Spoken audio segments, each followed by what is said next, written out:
Hello YouTube, welcome back to my channel. And I wanted to make this episode because I've been having loads of conversations recently with people who are wanting to change their physique in the lead up to summer, which is of course a great goal to have for yourself. But something that's coming up time and time again is this goal around, I think I just need to lose like 2 or 3 kilos. It's by far the most common type of request that I'm getting from clients. It's that relatively small amount of weight that they have in their mind they're wanting to lose and generally wanting to kind of tone up. Now, if you are someone who's spent 2 or 3 years in the gym, training hard, eating high protein, doing all of the basic stuff right, then actually it might well be that losing 2 or 3 kilos is going to give you that kind of toned and lean look that you are after. But it's also worth saying, in most of these conversations I'm having, a lot of the time these are people who haven't necessarily been strength training for that long, who maybe aren't that structured or progressive in the training that they are doing. It might be that they're doing a few classes a week and they're running a couple of times, but it's kind of sporadic and there's not that much emphasis on that resistance training element. And I hate to break it to you, but in those cases, losing 2 or 3 kilos is probably not going to give you toned. I would actually say that most of the women that come to me don't have a body fat problem. They have a muscle problem. And if that made you pause, good, let's talk about it. Here's what I see a lot. Women having this idea that in order to get to where they want to be physique-wise, they just need to get a little bit smaller. And that tends to come from a history of going through periods of cutting your calories quite significantly, maybe jumping around from different diet to different diet and kind of basing all of their progress or success towards their progress towards seeing that scale number come down. But let me tell you from experience, even if you get to your goal weight, you have no idea what that's going to look like on you. And the fact is, if you haven't done all of those things that I've just mentioned, spending time at maintenance, building lots of muscle in the gym, eating high protein to support that muscle growth, then it's almost inevitable that that goal weight and that kind of ideal physique that you're thinking about isn't going to be that achievable for you. This is like a really retro term, and frankly, it's pretty awful, but the term skinny fat, which basically means somebody who is relatively slim, maybe has quite a small dress size, is generally pretty petite, but doesn't have that defined physique and maybe is a little more soft and fluffy.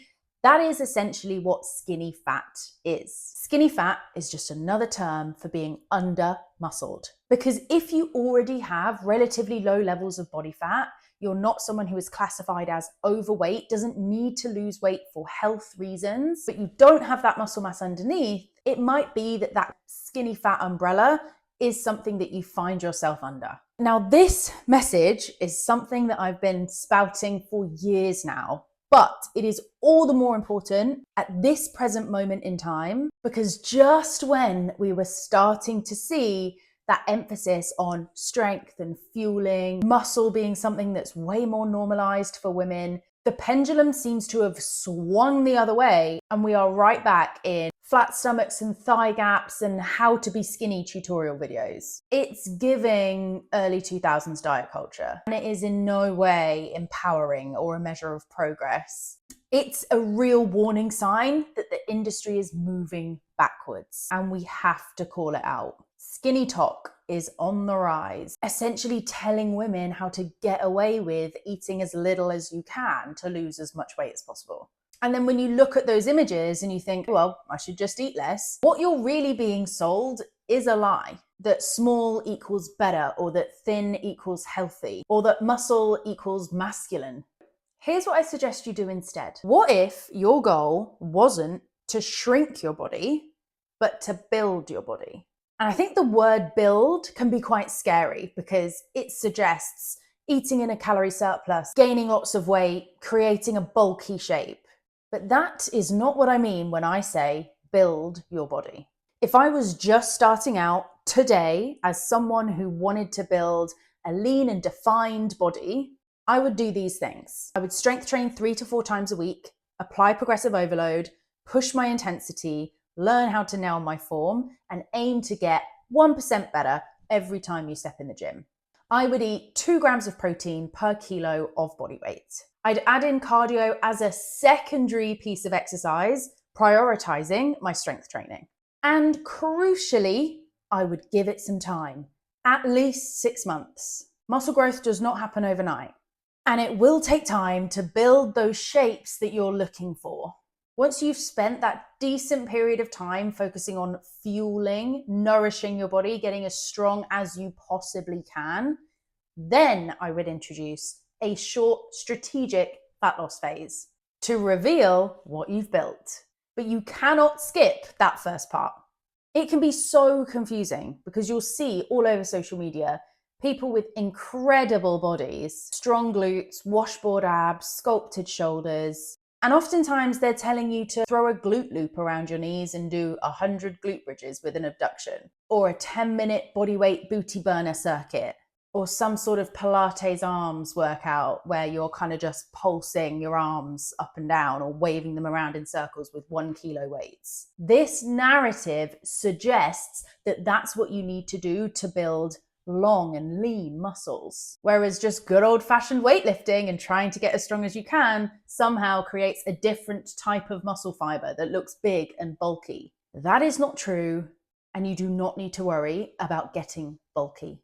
I have quite literally spent 7 years intentionally trying to pack on as much muscle as I possibly can, and we're still not there yet.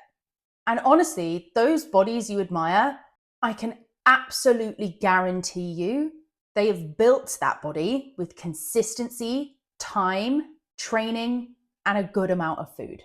Or they have 1 in a million genetics, or both. But they categorically did not get there by chronically dieting, doing solely high rep, pumpy type workouts, or by eating a 100% organic, grass-fed, additive-free diet, even if they tell you they did. If you want to stop chasing smaller and start chasing stronger and set out your blueprint to building your best physique, that's exactly what I teach. And over the next few weeks, I'm going to be taking you through each aspect of my program, the Recomp Blueprint, covering how you set yourself up for a fat loss phase, how you can build your own timeline to reach your physique goal, exactly what your training should look like, and crucially, how to live at maintenance. What maintenance means, how you know you're there. I'm really trying to show you how you can embrace living literally 99% of your time at maintenance whilst building your best body yet. Don't forget to like and subscribe. And if you have any questions, you can drop them below. I'll see you next time.